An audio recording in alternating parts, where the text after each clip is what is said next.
నామాలతో 1,00,000 దళాలతో చక్కగా స్వామివారికి నామం చేస్తారు.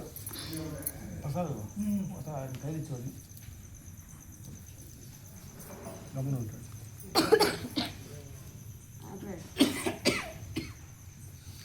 1,00,000 దళాలతో 1,00,000 నామాలతో చక్కగా 7 గంటల దగ్గర నుంచి 9 గంటల జరిగింది అన్నమాట. రేపు ఏకాదశి కాబట్టి అవకాశం ఉన్నవాడు 1వ తారీఖు, రేపు అంటే 1వ తారీఖు అవకాశం ఉన్నవాడు శక్తి కొలది ఉపవాసం ఉంటే చాలా మంచిది అన్నమాట.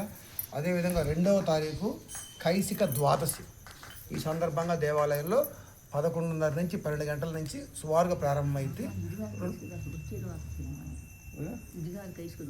మనది కాదు, మనకి ఇదే అనౌన్స్ చేస్తున్నాం.